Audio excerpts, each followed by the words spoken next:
Yes, I would like to welcome you all to this webinar that is co-organized by Fuel Lab and REFOLUTION projects. Both projects are dealing with the production of advanced biofuels for the aviation and marine sector. We are trying to de-risk and upscale the fast pyrolysis route. And today, the main topic is marine fuels, sustainable marine fuels. And through this webinar, we try to assess and answer different questions related to the value chain of advanced biofuels for shipping. So we have several people from industry, research organization, and university that they will tell us about the regulatory status of the sustainable marine biofuels, environmental impacts, testing and practical feasibility of these fuels in today's systems, and market outlook, as well as molecular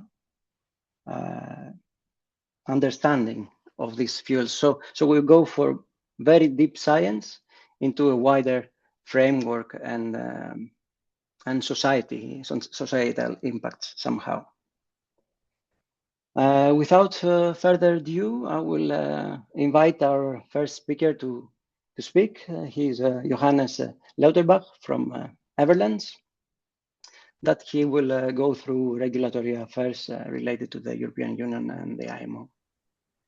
So Johannes, please, the screen is yours. Hello. Before we start, sorry, I forgot. With respect to the Q&A section, please add your question and answers into a specific Q&A that the Zoom has, so we can take them after the presentations. Sorry, Johannes, for pushing the break. Oh, fine. I hope you do hear me well. Thank you for this opportunity to present here. Thank you for spending me the time to listen to me, and also thank you for the opportunity to kick this up by a little bit giving the introduction, the regulatory frameworks, what we're talking about. Maybe just a little bit, who is Everlands? What is the company I'm working for? My employer has formerly been known as MAN Energy Solutions, and with this name maybe a little better known in the maritime world. But this was just the event of 2025. Actually, the strategy and the intermediate result that I'm presenting and the status that I'm presenting is based on our new strategy that we kicked off in 2018, making decarbonization pathways one of our two main pillars of our company strategy, which we then summed up in the purpose of moving big things to zero for our company. What are we doing? For those among you who do not know us, that is why I put this little picture on the other side in here. In the maritime context, we are a provider of engine technology, of propulsion train technology, that's maybe 2 or 4-stroke propulsion engines, that may be auxiliary gensets, that may be the propulsion setup with the propellers, and this is something that in more cases than not comes out of the scope of Everlands and its partners. We are a company of north of 15,000 people. We are present basically in every country that has notable sea access, with 140 sites. We've been around for 260 years and counting, with roughly 5 billion euros in turnover. And we are also not only for our products, but also for our own activities committed to reduction of our CO2 emissions. And given that we are a heavy industry, we will reduce these by 50% until 2030. So much about ourselves. Now let's go into the decarbonization in shipping.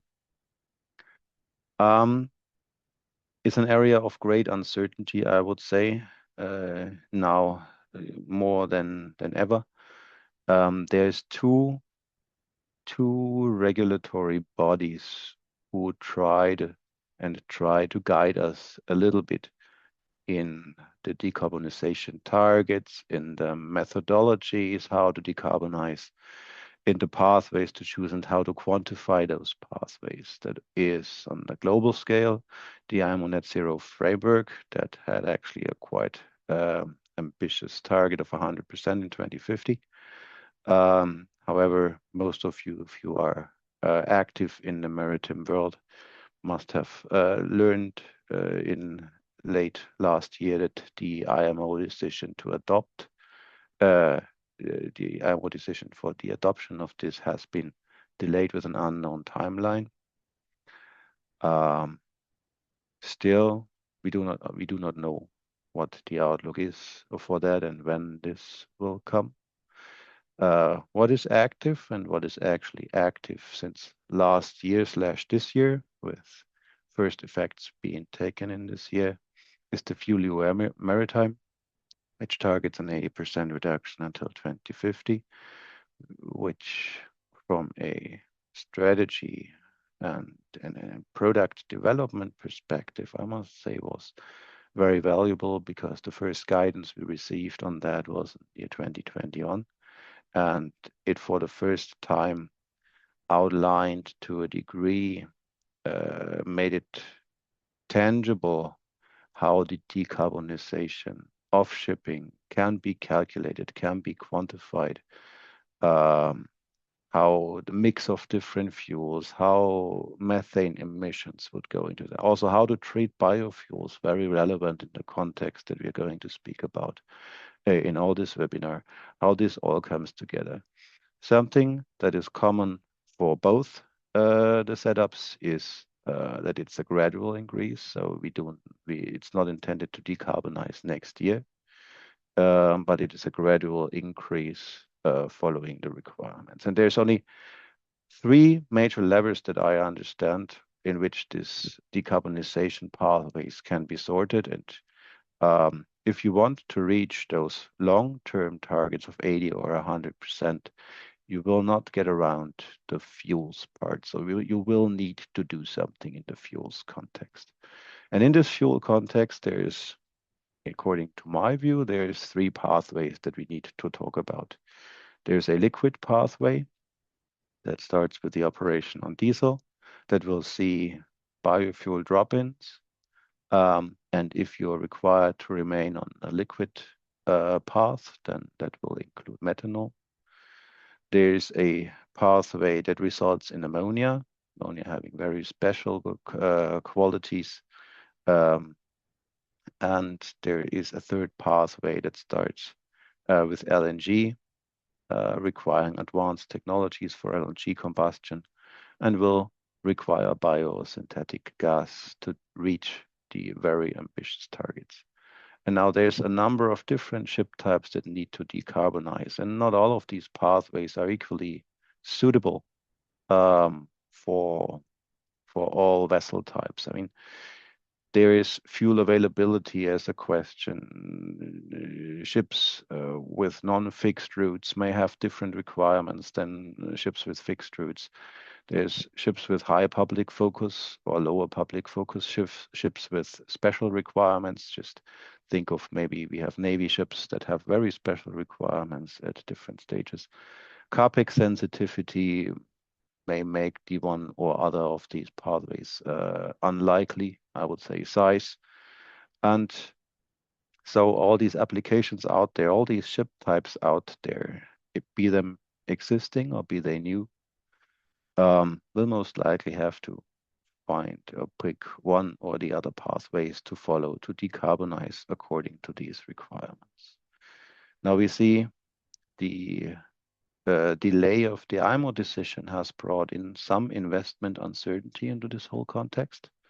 And I believe that this makes the intermediate decisions, the transition decisions. How do we get from status quo to the end game, to the target of 80 or 100%?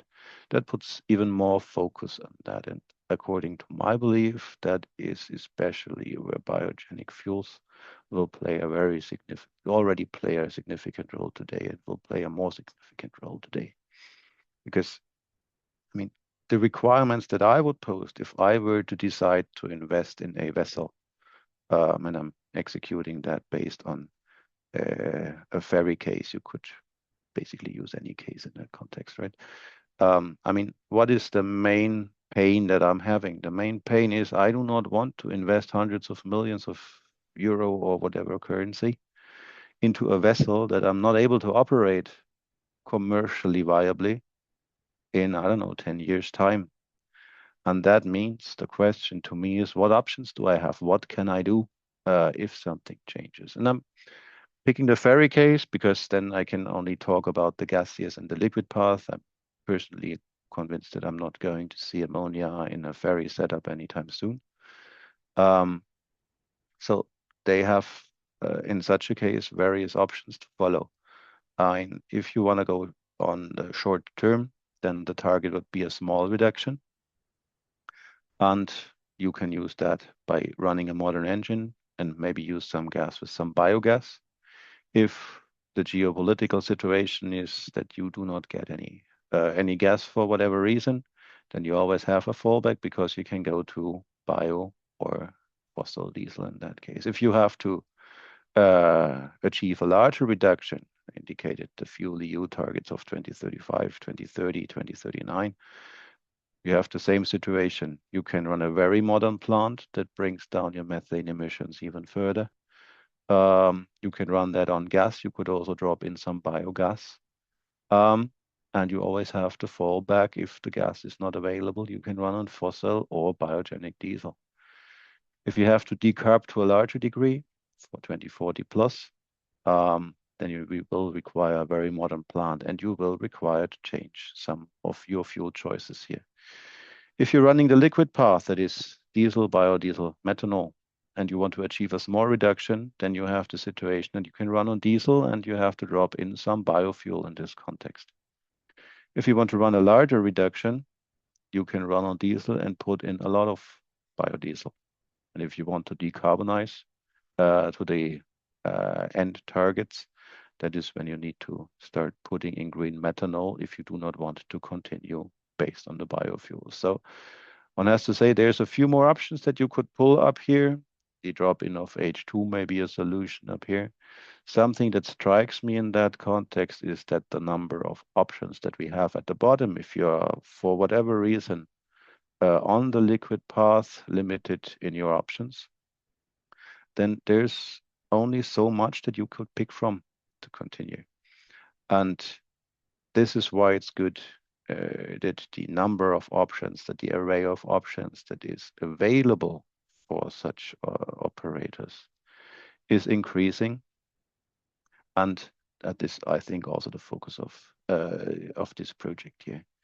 So just to sum things up, to bring shipping into the future, I believe regulatory reliability is core. We need regulatory reliability to drive the investments in any part of industry, be that supplying industry, OEM, or the operative industry. It's always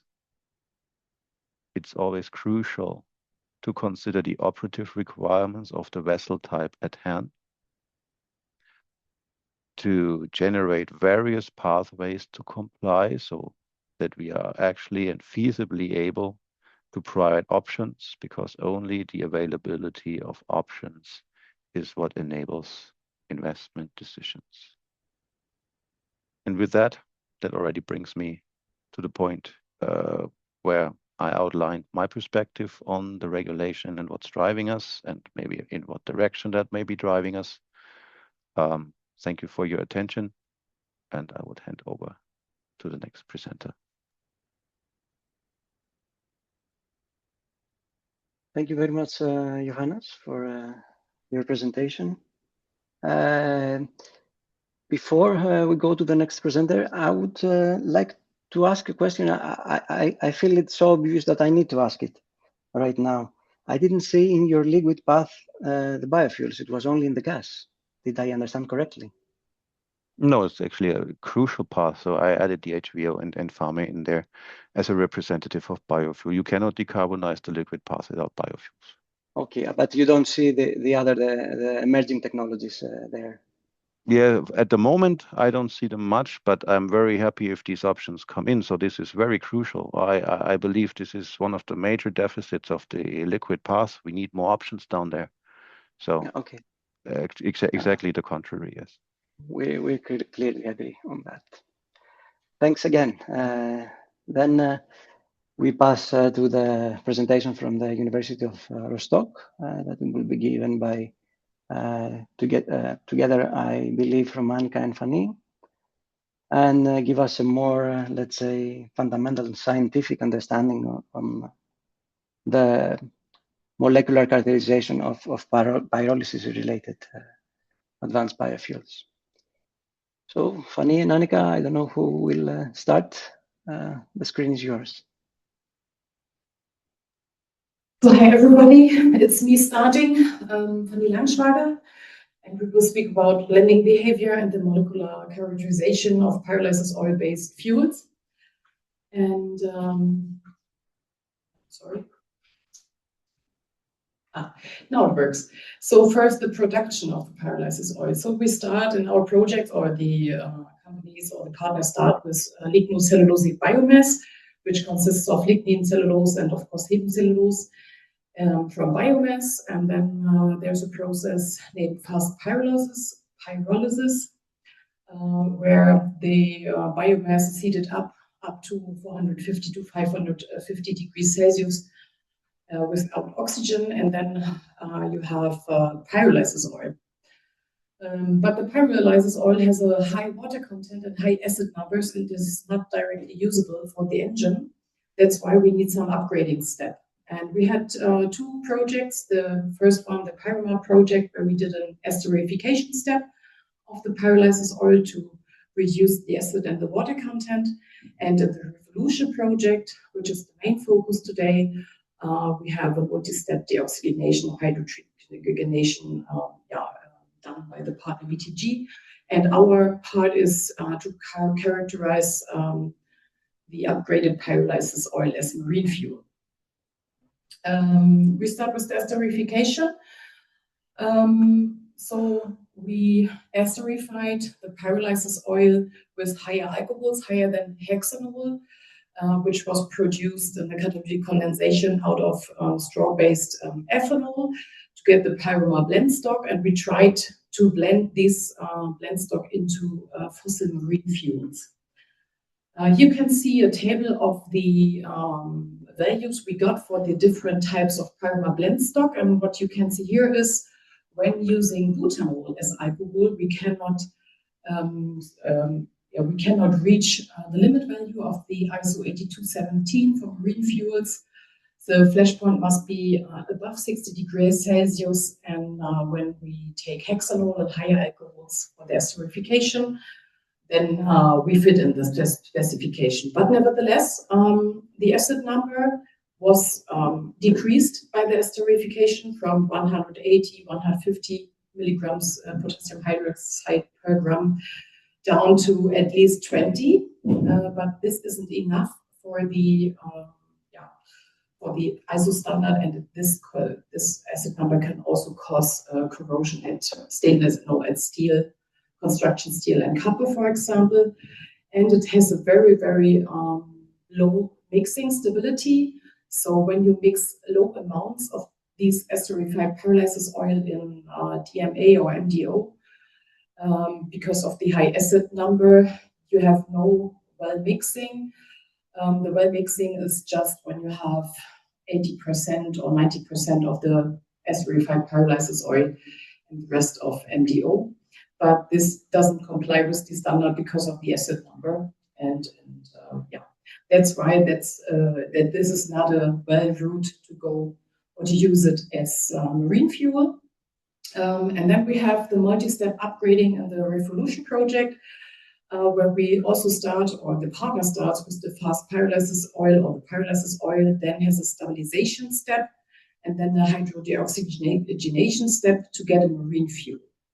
And how this looks like, you can see here. So we start with they start with the pyrolysis, have then a stabilization step with these conditions to have the so-called SPO. Then they have a deoxygenation step, which is at higher temperatures and low hydrogen pressure, and another catalyst to get the stabilized deoxygenized pyrolysis oil, the SDPO. And then they have two additional steps in hydroprocessing, where we have the so-called HPO, which is also usable after fractionation for the aviation or as an aviation fuel and a shipping fuel, and the HPO plus. And in this hydroprocessing step, we see that the HPO, so the fully hydrotreated pyrolysis oil, shows an excellent miscibility with MDO, even HVO, and FAME or biodiesel. And we just tried it out also for methanol, because methanol is the future fuel for marine, but there is, as expected, a poor miscibility with methanol, we found out. And here are some values according to the ISO 8217 for a blend of HPO, 30% HPO and 70% MDO. Blend 1 and blend 2 is 30% HPO, 65% MDO, and in total it is a B7. So when we did the measurements, there were just 7% of FAME specified in the specification, but now we can use up to 100%, which is seen in the next slides. But overall, we can say that the blends comply with the ISO 8270 specification, assuming the approval of this fuel type in the future. And then we had a closer look, where now we switch over to Annika for the deoxygenation step, where we have the SDPO. We expected that the lower the oxygen content, then the better should be the mixing stability in fossil marine fuels. But when you can see here, even with 1.6% oxygen left, so we start from 38% oxygen in pyrolysis oil. Here we have also the precipitation or a mixing instability of the SDPO. And we also found out when 100% of FAME was usable according to ISO 8217, that FAME is a very well mixing with the SDPO fuel. Okay. So I would like to take over at this point to learn more about the molecular composition and the differences which cause the different oxygen levels in the SDPO. We used this high-resolution mass spectrometry, and this method offers the possibility to investigate very complex mixtures like fossil fuels or biofuels. And with this technique, we can measure the mass of the species that accurately, and then we can calculate the sum formula from each signal. And to make this data easier to access, so we sort these species into different plots.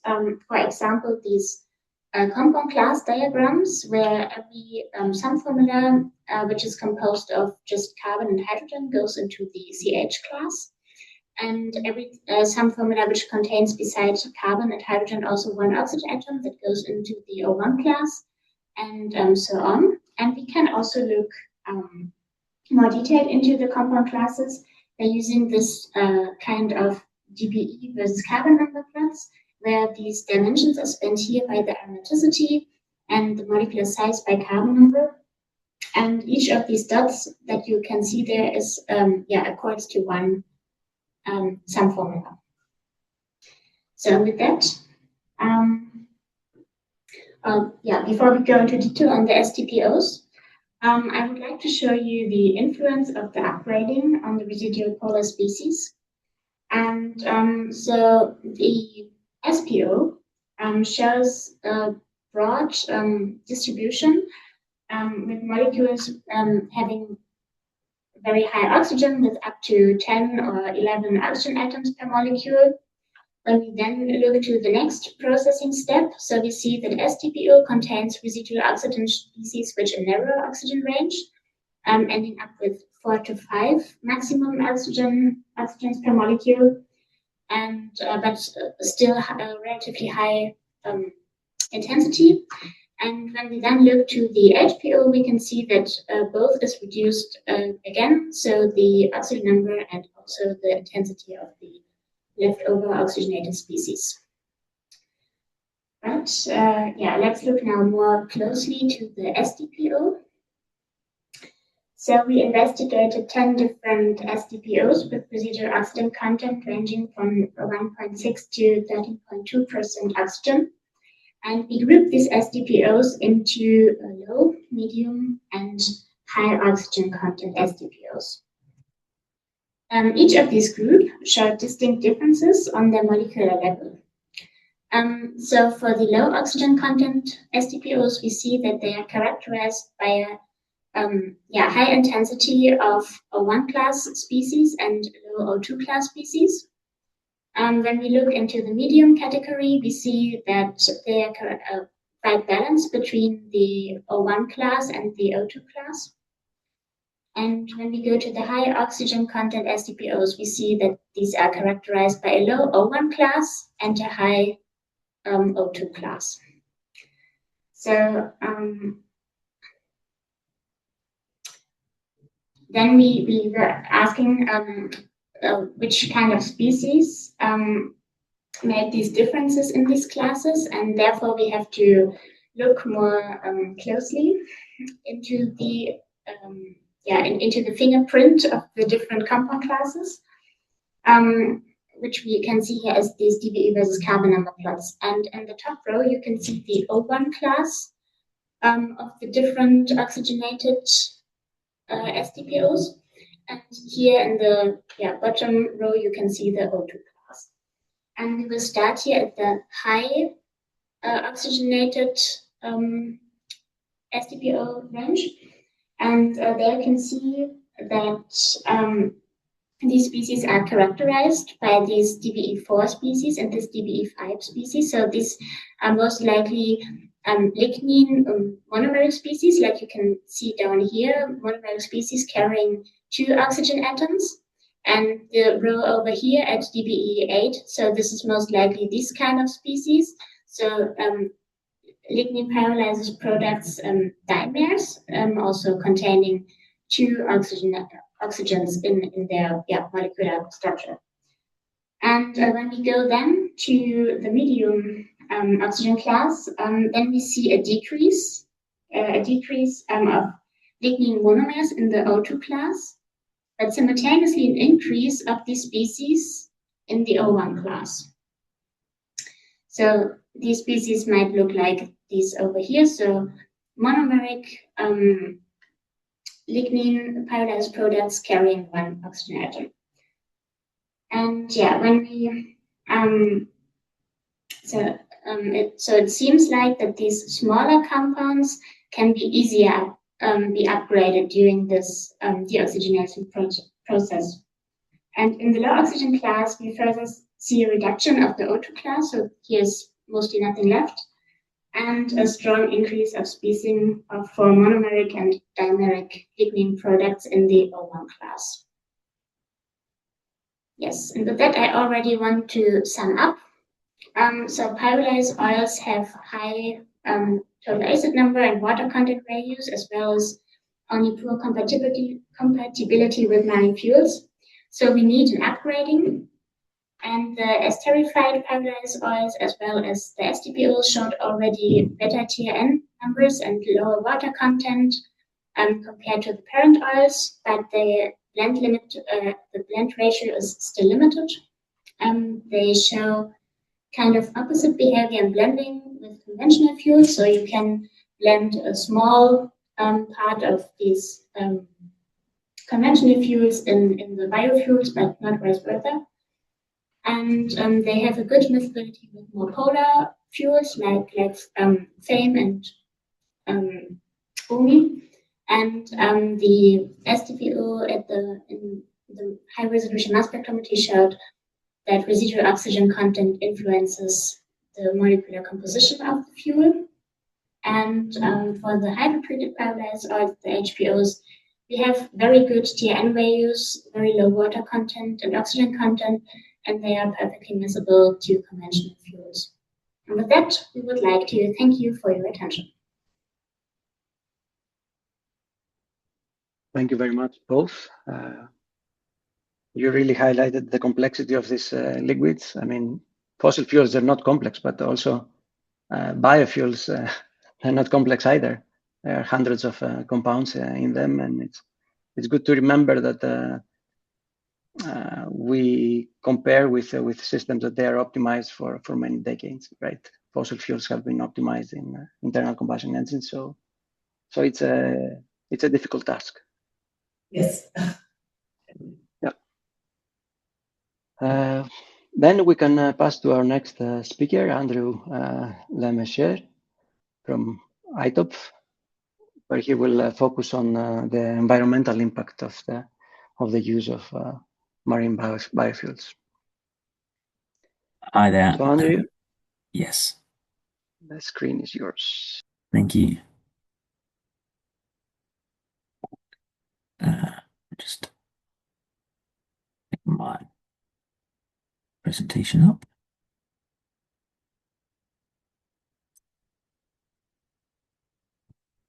Perfect.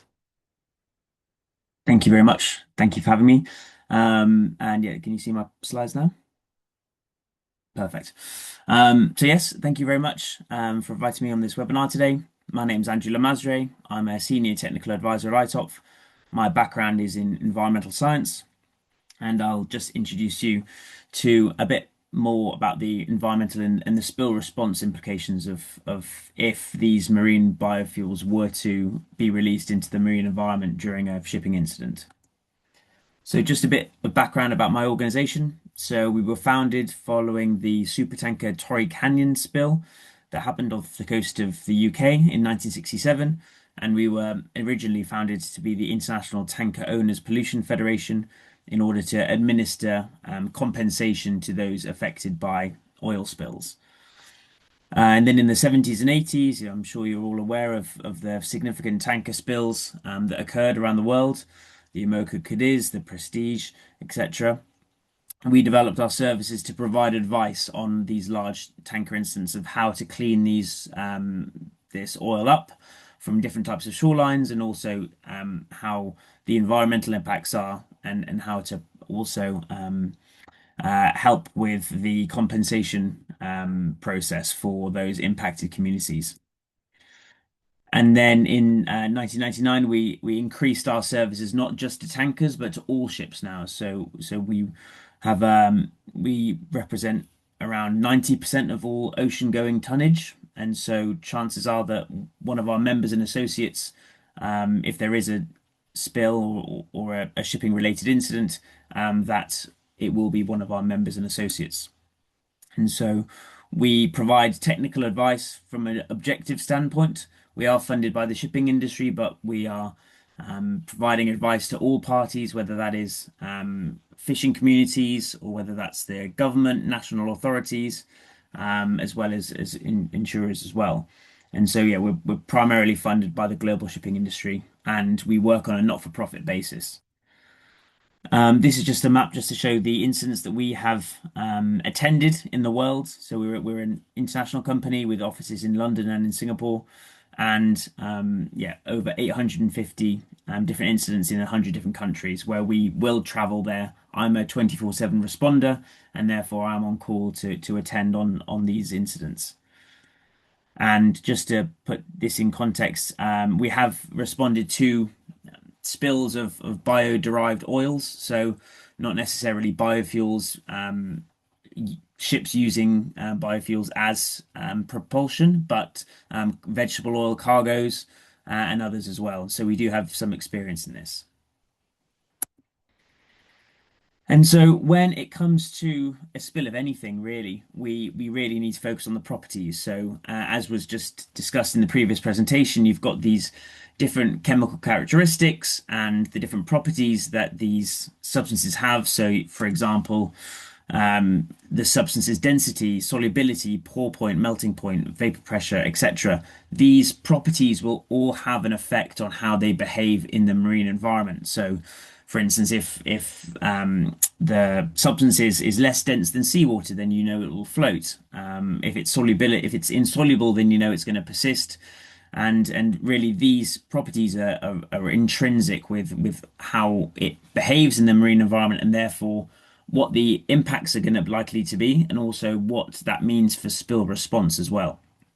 So some behaviors that you have are obviously floaters or sinkers, depending on their density, dissolvers, depending on their solubility. You have different substances that evaporate more than others, and that will potentially depend on the vapor pressure or the substance's light fractions, light hydrocarbon fractions. Gases as well. We previously talked about a bit about ammonia, and we need to also, as an organization, we need to respond to all these different types: ammonia, methanol, hydrogen, biofuels, as well as conventional oils as well. And then all of this behavior will then basically infer what the impact is going to be and what the risks are, whether that is physical risks of smothering of wildlife and fauna, or whether that will lead to potential human health risks with flammability, or what the environmental toxicity of these substances are. And I'll quickly talk a bit about these now. So you have the oil type and the different properties within that, and also you have what conditions are the ambient conditions are when a spill happens. And so, for instance, a spill in Arctic polar regions will have a different be in different conditions to temperate conditions, where the water temperature is potentially 30 degrees Celsius, and so that is a factor. And one of the things that we talk about is weathering, and that is all of these processes that weather this substance. And so it may be a certain type when it's spilled originally, but after some time being in the marine environment, it may weather and it may become, or it may have different behavioral properties, and that's what needs to be taken into account. So I've basically talked a bit about fate and behavior and weathering. For what I'll focus on is FAME and HVO typically, because they are the sort of front runners when it comes to what is being used now. But I understand obviously that there are a lot of different emerging technologies. As was discussed, pyrolysis oil especially is something that is exciting and new. And so one thing that we talked about previously is that there isn't a sort of big body of evidence for historical spills, and so we're trying to use this information to understand how they will behave in the marine environment. So, say there was a release, typically rapid spreading occurs, and that is when HVO and FAME have typically low viscosities, and so they will rapidly spread across the water surface, which has spill response implications because it's going to be hard to collect that and to contain that. You have evaporation, which is typically quite low in biofuels because they don't tend to have the lighter fractions.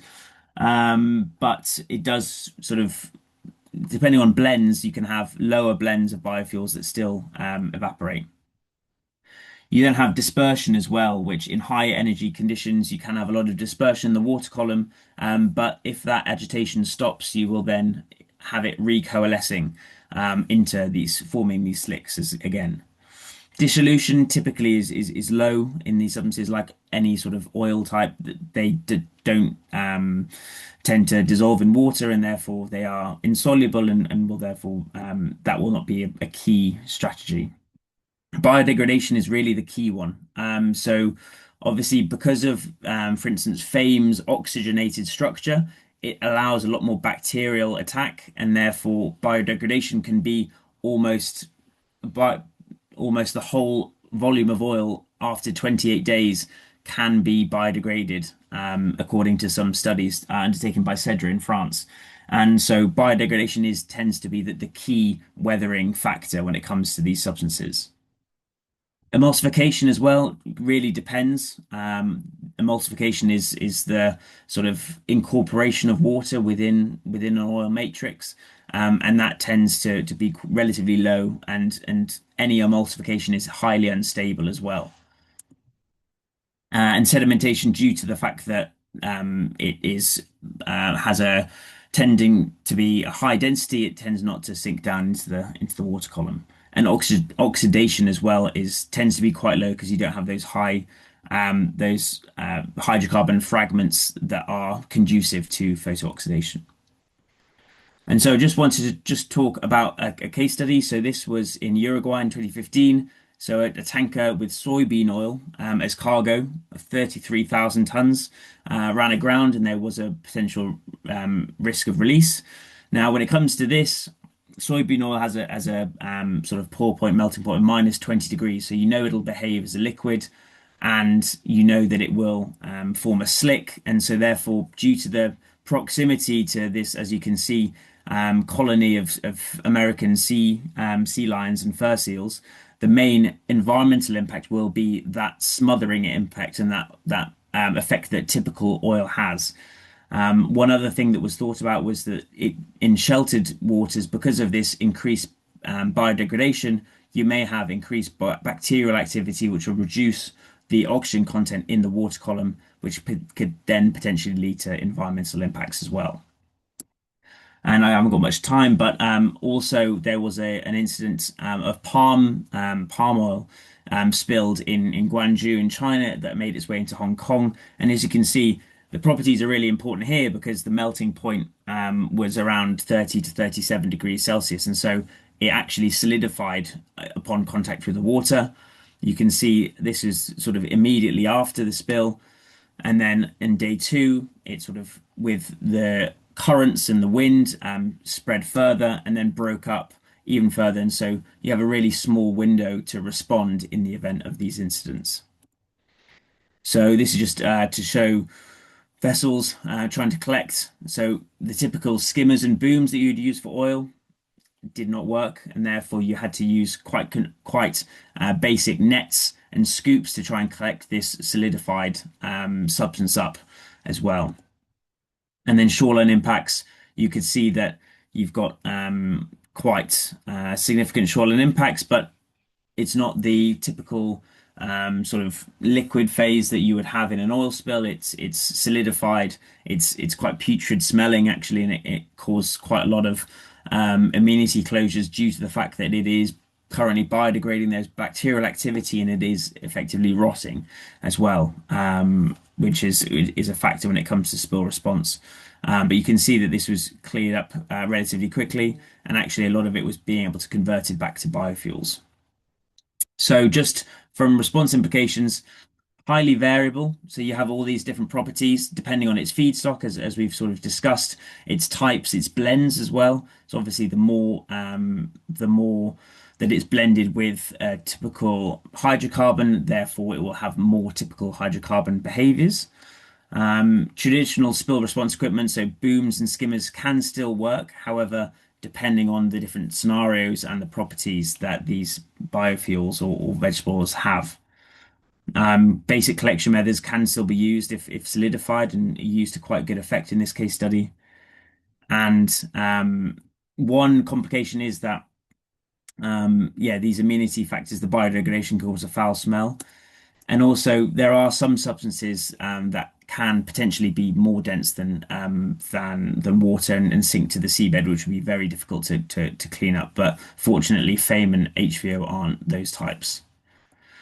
And so ITOP as an organization has provided some reports for a working group on this topic about fate and behavior.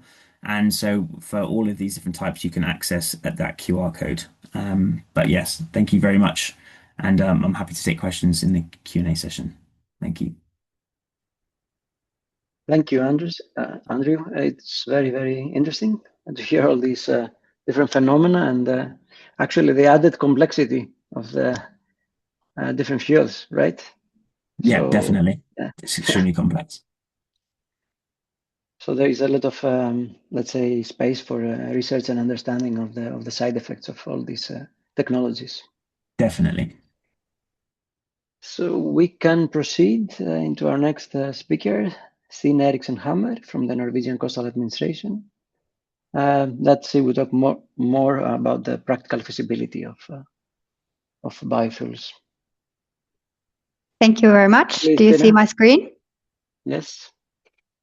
Thank you very much for giving me the opportunity to talk today. Today I will be presenting some tests performed by my colleagues here in the facility at the Norwegian Coastal Administration. My name is Stine Eriksen Hammer and I'm a senior advisor in the Environment and Emergency Response Department. First, I want to show you my agenda today. First, I want to bring you outside to the test facility and just to show you what we have here in Horten before I go through a background of why we've been testing on biofuel and then short about our tests, and I will leave you with some open questions. Our test facility, it's quite big. It's 30 meters long, it's 7 meters wide, and it's 4.4 meter depth. And we have the possibility to add currents up to 4 knots, and we have the possibility to produce waves. And here you can see my colleagues when they are testing the uptake of oil in the basin. But the test today, I will show you, it's quite simple, but I just wanted to take you through what we have. So why do we want to test uptake of biofuel? We wanted to see how this is introduced to Norway first. So we got a report from SINTEF studying the biofuel in Norway, and they also did some simple analysis and pointed us to the direction of where to go on to next.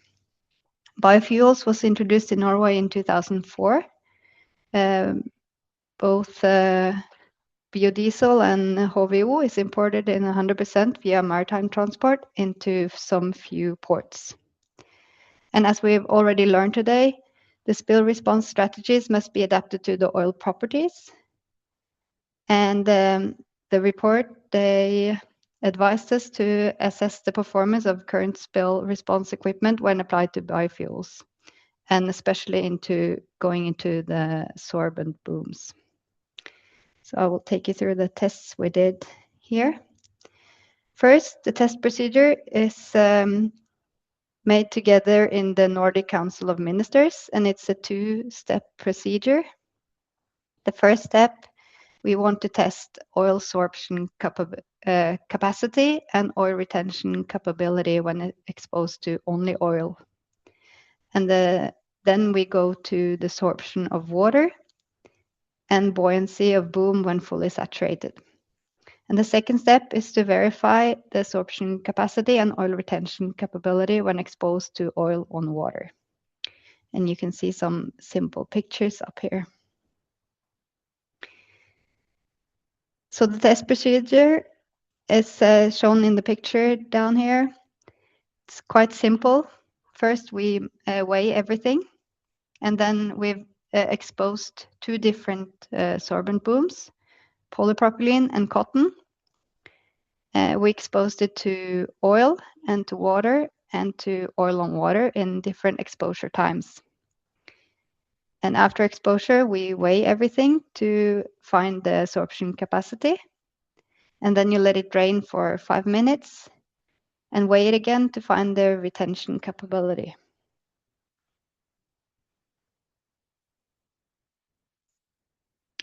The samples we had was the biodiesel FAME and the renewable paraffinic diesel HVO, and you can see it here in the picture. They had similar density. And here's the first picture. When we exposed the cotton sorbent boom in FAME, it sank after only 1 minute and 30 seconds. And here you can see after 5 minutes, it's both sorbent boom type reaches kind of its potential, and it's relatively stable after 5 minutes.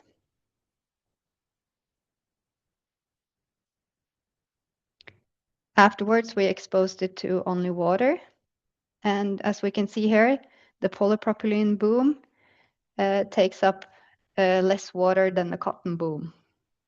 And also over time, the cotton will take up more water. This is a picture of the sorption of FAME in water using polypropylene boom. And my colleague have told me that you could kind of see how effective it is by taking up the oil around the water. And the same as when it's exposed to only oil, we can see that it's effective after only a few minutes, and it's relatively stable after that for 24 hours.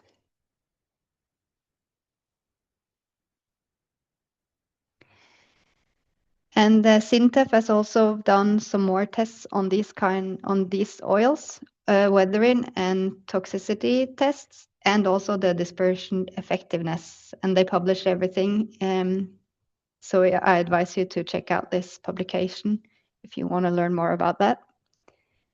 Here they also show the tests for results from our tests in the facility. And you can see here that the polypropylene has a sorption capacity of about 6 liters per kilo and a retention capacity of about 80%. And the cotton is a bit more effective, but it also takes up a bit more water. We can see here if we compare the sorption capacity in oil and also on oil and water. And the last thing I wanted to show you is some results we have from the EMAROS 2 project. It's what I call the real world case scenario.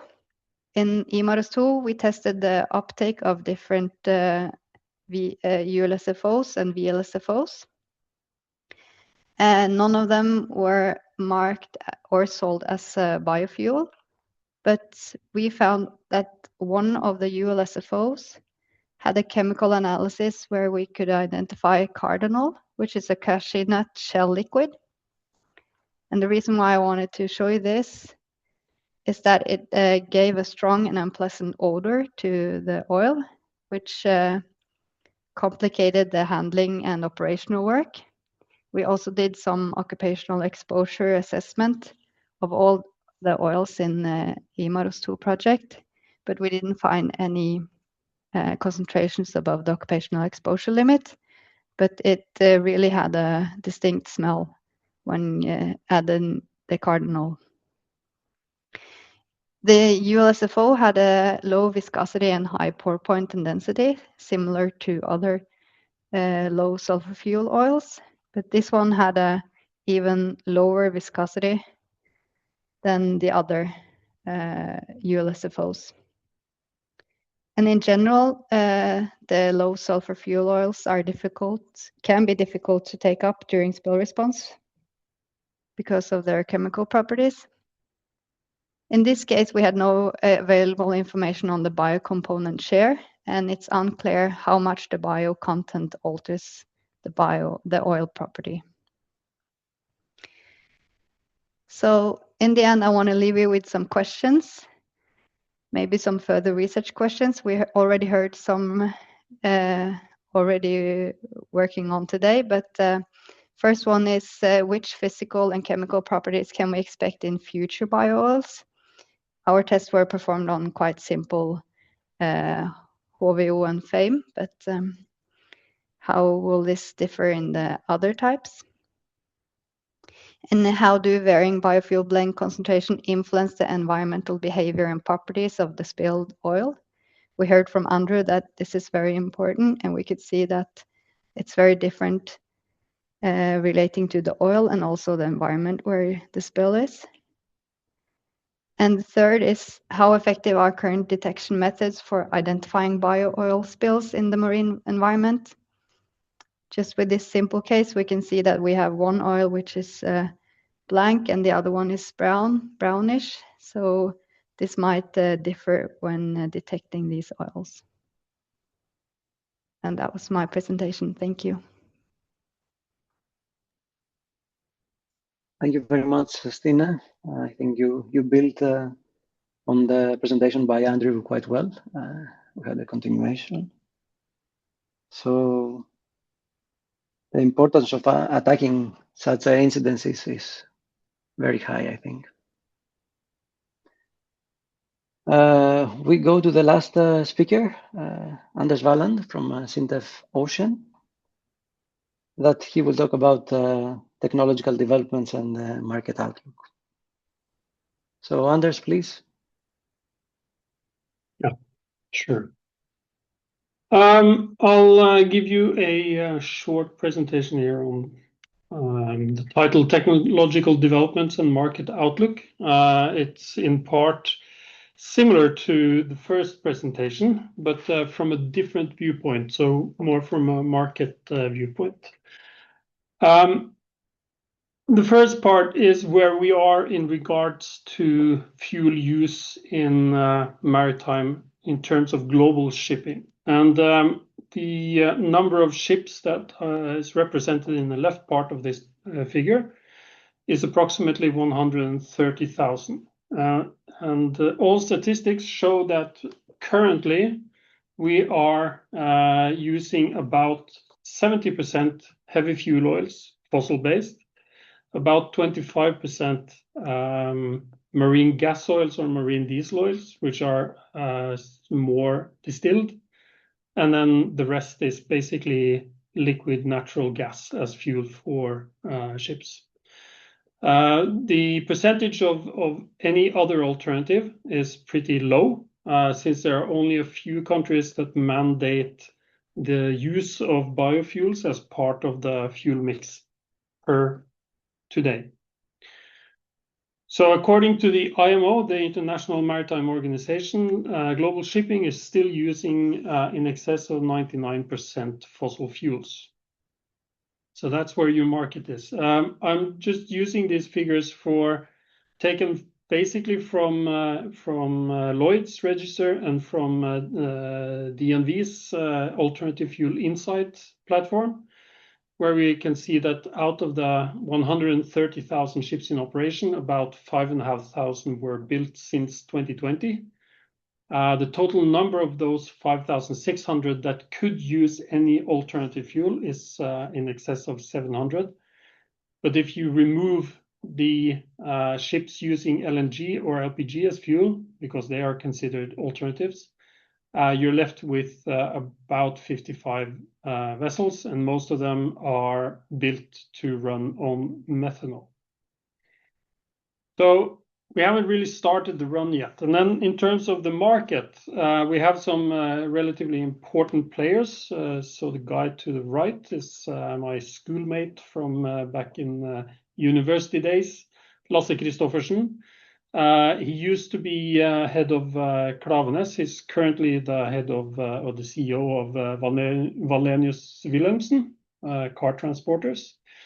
And he has always been saying that he doesn't really care about what price or what cost the fuel will have, as long as everybody's paying the same. And that has been a major stumbling block in terms of addressing the change into other fuels in the maritime market. Has been this idea that everybody should pay the same, but nobody agrees what they should pay. So the basic premise is, if it's a level playing field, everybody's paying the same, and the customer pays, then the market can absorb higher fuel costs. Then you can always ask the customer, and this is the cargo owner, so the one who is has something that needs transportation.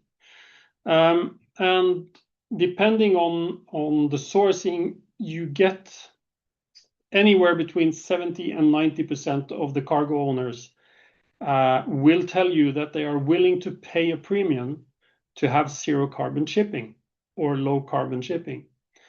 But if you then ask them what premium in particular, the answer tends to be around 3 to 4.5% additional cost. In the current market, that's very low compared to the actual additional costs of carrying cargo. So we have this situation where ship owners and operators say, yes, we would really like to do this. And then the cargo owner says, yes, we would really like to pay for it. But they don't agree on what that actually means. This is the, let's say, the startup line of what you're competing against. And for those of you who are and have been working in the biofuel area for quite some time, you might react a little bit to the lines on biomethane and biodiesel. I'll explain a little bit here. On the main line at the top, we have a reference point called MGO, so that's marine gas oil.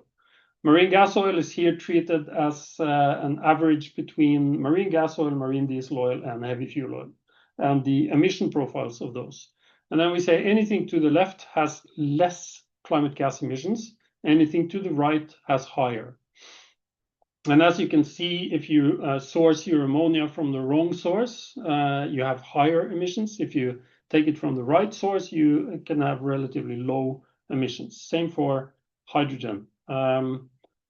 If you look at the biomethane and especially the biodiesel lines, this is what the market is hearing and seeing currently.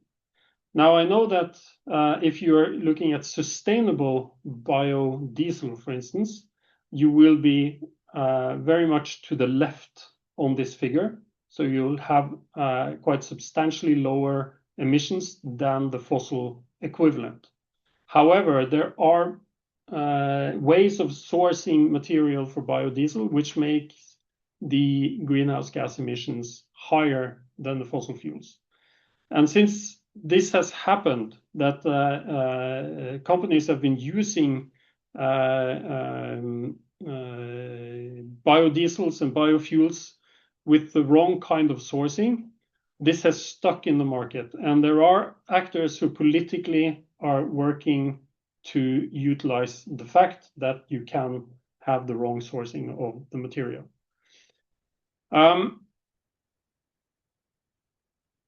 This figure is, as it says on the line down at the left bottom, I have borrowed it from the Norwegian ship-owning company Odfjell. And Odfjell is a firm believer in the use of biofuels on their ships in order to cut emissions. They took it from the white paper that DNV wrote back in 2023.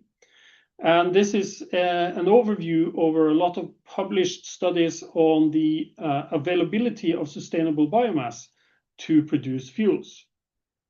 Now, I would say that the higher figures in this graph are not really interesting.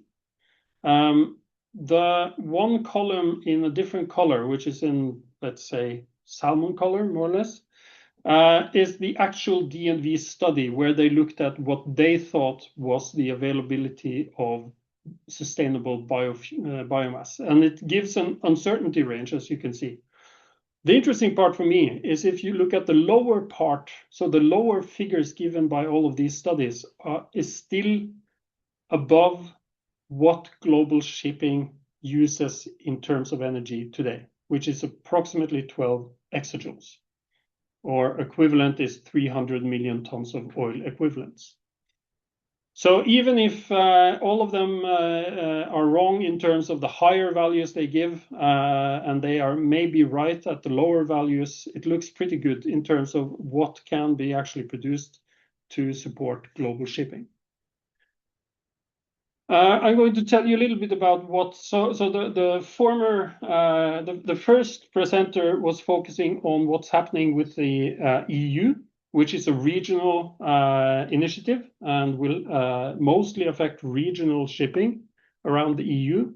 What is more interesting is what is going to happen within the International Maritime Organization. Now, the International Maritime Organization is an instrument that works slowly, but once they decide on to do something, they are very rapid in getting this done all over the world. So they are fantastically efficient once they decide to do something, but they can be very inefficient before they get to that point. As you probably know, this net zero framework was presented last year at the IMO in October, and it was turned down mainly on the actions of Saudi Arabia and the US. Many actors within the IMO are currently working hard to make sure that doesn't happen again, because it will be again presented this fall at the IMO, and we are hoping that they will be able to actually get a framework ratified by the IMO. Even though we know that there will be opposition from the US. The interesting part for me, though, is to look at what does such an emission scheme actually look like. So the IMO has actually suggested to use a system where you have what they call direct compliance. So you're allowed to emit a certain amount of greenhouse gases in 2028 and 2030 and up to 2040. We don't really have the figures between 2040 and 2050. We know what their ambition is for 2050. But we would like to address the figures up to 2040 first. So what they say is you can have emissions up to the red line, the bottom line, and you don't pay any fees for the emissions that you have up to that line. In between the two lines, you will pay $100 per ton of CO2 emitted, or CO2 equivalents is the correct expression. And then if you have emissions above the upper line, you will then pay an additional $380 you will pay $380 per ton for those emissions that go above the top line. And this gives you an interesting picture. Right now we have in my slide here on the left side, it's from Platts S&P, which gives figures on global supply of fuels around the world. And it's both fossil fuels and sustainably sourced fuels. And we can see what they actually cost in terms of dollars per ton. As you can see right now in the figure here, it's an equivalent cost of the fuel compared to very low sulfur heavy fuel oil. This figure I made before the conflict that's going on around Iran and the Hormuz Strait issue that we have right now. And the figure is a spaghetti graph, basically, but it looks at different trajectories for different fuels in terms of price between now and 2040. And there are two lines starting at the bottom and then edging upwards. Those are the fossil fuel lines which will be affected by fuel penalties. And all of the other lines are sustainably sourced fuels. And all of these figures are based on what was the cost of these different fuels before Christmas last year. And as you can see, you have crossing points here around 2031 for diesel oil and around 2034 for LNG, for the lowest alternative fuel cost. This has changed today. So these crossing lines are now moving for marine gas oil. The crossing line is at 2031. But for heavy fuel oils and LNG, it's moved up to 26 and 2038. So the cost of energy changes with these kinds of crises that we see right now, and that affects how you can actually change your fuels. I haven't here included biofuels because the current sourcing of biofuels in the maritime industry is as blends. It's either a 25% blend, a 30% blend, or a 35% blend, which means you will pay a penalty for 75% of the fuel, since that's fossil sourced, or maybe down to 65% of in the case of B35 blend. The thing is, in terms of technology, biofuels can be used in any maritime machinery. And that's a blanket statement from my side. I'm a researcher, and I know that in practice, different engine makers will have different requirements. So the maritime industry is very different from if you have been working towards the aviation industry. The aviation industry has a fuel standard and a way of certifying fuels to be used on board aircraft. And the simple reason is they cannot afford to have their engine stop. If an engine stops due to a problem with the fuel on the ship still floats. It doesn't sink because the engine stops. It might get into trouble if it's in congested waters and so on, but for the most part, it's really not a big issue. So they have very different standards, and the standard for marine fuels is basically focused on will it run, so the viscosity of it, and how much pollution is available or is allowable in the fuel in terms of water, ash, other particulates, silicates, and so on. So the biodiesel can be used in existing marine machinery. So basically, the entire 300 million ton of oil equivalent maritime fleet is available, and that's currently the upper limit of what you can supply in terms of fuel. You can supply up to 300 million tons because there's that's what you can sell to the entire industry, and there are no. I haven't given any like breakdown of figures in terms of container vessels and bulk vessels and passenger vessels and so on, because all of them can use biofuels. This is basically the same. My slide here is basically the same as what was shown by Everlands earlier. So it's the transition strategy, saying that you can start with the fossil fuel and then you can blend in biofuels, either in the liquid strain or in the gaseous strain. And that's what we are currently recommending to ship owners around the world. Start doing this, make sure that you can do it, and start using biofuels in order to be a market for anyone who wants to produce it sustainably and get this thing going.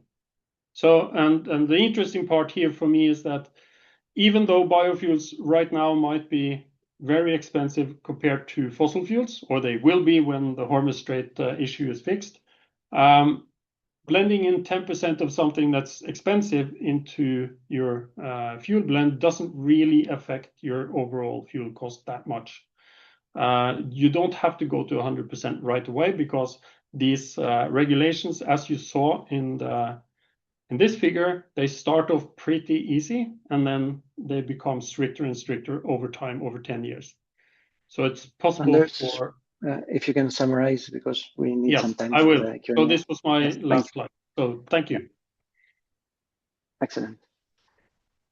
Thank you very much. I really like your slide on the availability. Availability is always a question that pops up when we are talking about biofuels. How much biomass is there to support the needs of aviation and marine hard-to-abate sectors? So it's quite clear that there's quite a lot of biomass out there. It's the ways to utilize it is that they are missing, and yeah, and this is our efforts actually today to reduce this gap. Okay. I would like to thank all of the speakers up to now, and we can jump into the Q&A session. I will read from the Q&A, so please, if you have a question, write it there, because in the chat is much more scattered and difficult. We had a question, I think it was addressing the presentation from the University of Rostock, about the multi-stage hydro treatment and what is the hydrogen consumption per kilo of oil. This was already answered in the chat, that I mean, there's not a clear answer because somebody else was doing the actual hydrotreatment. And of course, there are several different stages of hydrotreatment of the soil. So it depends highly on when you stop upgrading, yeah? What quality you are, it's enough for you. So I don't think we can answer this question clearly today. But let's jump into the second question. What is the impact of the different upgrade processes on the LCA of the bio-oils? I guess this is again for the University of Rostock. Do you want to address it, Fanny or Anka? Yeah, just for short, the more hydro processing you have, the more costly it becomes. So in the view of the life cycle assessment, we would be something in the SDPO class for the marine. But when you have a look at aviation fuels, for example, they need the last HPO or the hydrotreatment step. And then when they fractionate the aviation fuel, then we can use for the marine the rest. But the more hydrogen you use, the more the more cost you have, and the more energy you need. And so that's very, very worse for the life cycle assessment. But yeah, these measurements are also done in the project. They are not already or not finished yet. That's why I cannot say much. But the further you go, the quality of the fuel gets better, but you have to invest more. Thank you for your answer, Fanny. Again, I think it's rather difficult to have a straight answer into this question. It's more generic, and it depends how far you are going in terms of upgrading. Yes. Okay. Next question is again for you. How do you check the compatibility of blending with pyrolysis oil? Are there any standard factors should be considered, or just the homogeneity of the samples? We have a lot of different types of methods we are using. First, we started just looking at the sample. Then when it comes to heavy fuel oil, you cannot look through the sample. That's why we started using viscosity measurements from the bottom and the top of the sample, for example.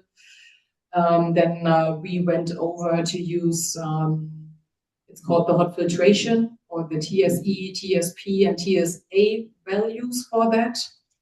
And then also when it comes to stability over a longer time, you can check the viscosity. When you have a miscible blend, you can check the viscosity over a certain time. There's also a standard procedure where you can, I don't have the correct number in my head, or in my mind, but there is a method you can use it. Depending on the fuel we are using, we use different methods. Okay, thank you. And then it's a question on ammonia. I guess is related to Johannes' presentation. Ammonia is discussed a lot as a future marine fuel, but does not seem to be favored in many scenarios. Where do you see the place of ammonia as fuel, and how realistic it is its broad development? I think you were quite clear on ammonia, Johannes, but maybe you want to add on it? Well, looking into the future is always difficult, but I found myself also to a degree in Anders' presentation. I mean, ammonia, let's start, I guess, the carbon in the other fuels in the synthetic fuels is the cost driver. And the benefit of ammonia is that the nitrogen is more readily available. Means in an end game scenario, I would assume a green ammonia to be cheaper than a green methanol. And there is the factor of blue ammonia as well. There's some counter effects, the toxicity, the required capex that limits the applicability to larger installations and to non-passenger vessels.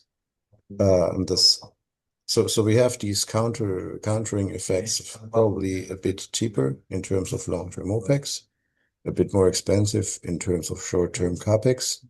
And this needs to be traded off, and this is why I see potential for that in some applications. And this was like the core message of my presentation as well. You have to look at the ship type that you're talking about. And there will be some ship types where this makes sense, and there will be some ship types where it doesn't. Okay, thank you. Thank you. It's rather clear. With respect to ammonia, I would like to hear from others. Environmental impacts, for instance. Maybe Andrew can comment on that, or Stine. How do you see that? Yeah, I'll be happy to answer that question. Yeah. So ammonia obviously has, when it comes to its environmental impacts and effects, is quite strong. Unlike oil, which persists in the marine environment and spreads over long distances and coats shorelines, you've got a very localized short-term, if there is a release, a very localized short-term transient impacts immediately in proximity to the vessel. You've got toxic atmospheric conditions that will impact seafarers, responders, potentially local populations if it's nearby. And this sort of dense ammonia cloud can travel with prevailing winds, which has obvious impacts for downsite receptors. If the release was below the waterline, you've then got an anhydrous ammonia solution, which is caustic, can lead to localized impacts. Obviously, coral reefs and sensitive ecosystems like that are sensitive to pH change and aspects like that. So that could be a significant receptor. So yeah, environmentally, although short-lived, could be potentially catastrophic in that nearby localized area. And then yeah, other substances such as LNG, which is obviously cryogenically stored, but it's insoluble. It's not going to. It could potentially have some very localized temperature changes, but ammonia is probably the most significant from an environmental standpoint, I would say, of the alternative fuels. As long as there isn't a fire, for instance, because LNG and methanol are flammable and can potentially lead to other risks. Thank you very much, Andrew. Anders, you have a comment? Yes, I have a comment, and it's it's been covered. I think Andrew had some good points in terms of both the environment and risk to personnel. One thing that is being increasingly discussed is we do have a shortage of seafarers. So actually having personnel for the ships, and this shortage is increasing, and it's moving towards what some would call a crisis in terms of getting enough people on board to operate the ships. Using a fuel such as ammonia would it increases the need for training of people.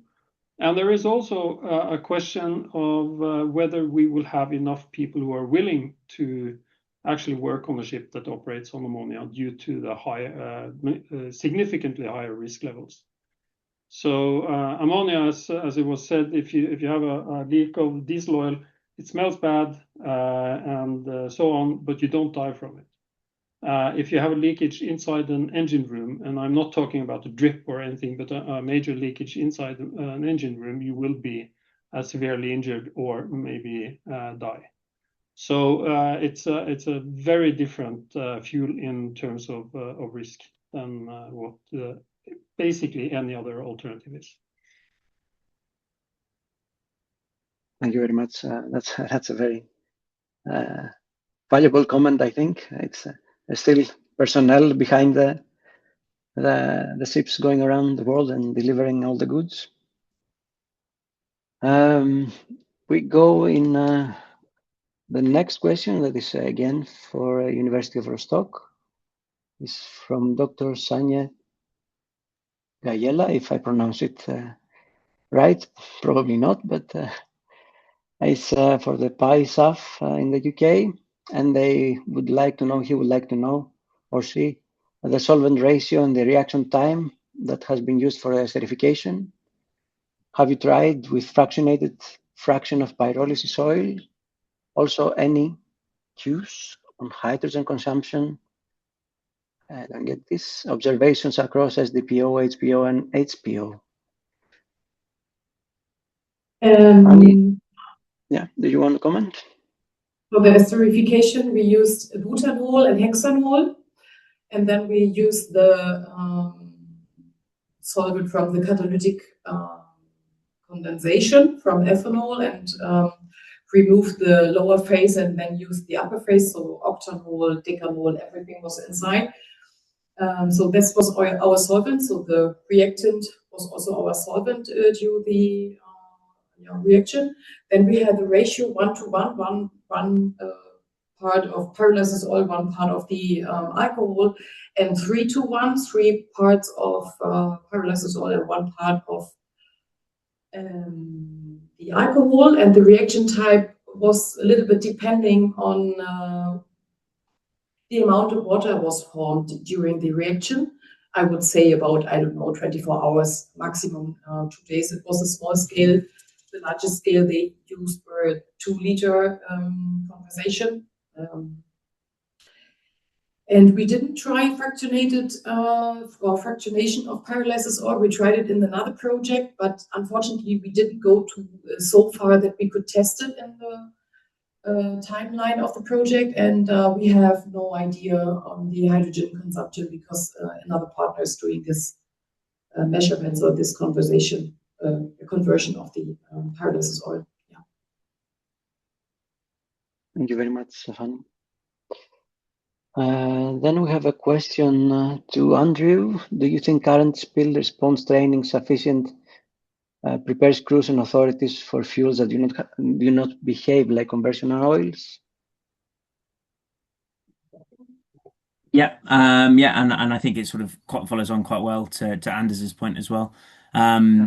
When it comes to biofuels, I think spill response and training of crew, it has a similar risk profile to conventional oils. So yeah, I think that it would be suitable. I think that when it comes to spill response, that there are nuances with these different fuel types that need to be understood a bit more and for training. So things like solidification, recoalescence, and how conventional oil behaves when it comes to booms, skimmers, sorbent materials, as Stina mentioned. But yeah, I think from a theoretical standpoint, it's quite even. It's when you're then talking about your volatile substances, your LNG, methanol, ammonia, especially, then training for spill response and seafarers is not there yet. You've had a lot of gas carriers that have been dealing with these substances for a very long time and it's very specialized. But as you get more uptake of other vessel types, container ships, ro-ro vessels, bulk carriers using these different fuel types, you can't expect the crew to understand and be specialist on these different substances. And so training, education, and exercises are really important in order to get that level for the crew up to make sure that they can respond safely and not put themselves or others in danger.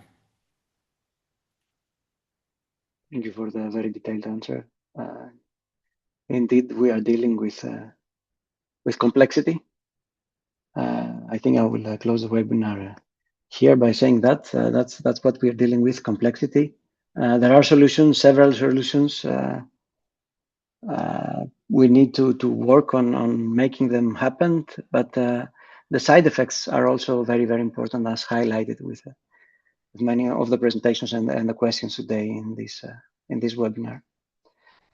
Thank you all for presenters and audience for making this quite nice webinar to present and deal with. Have a nice day. Thank you very much.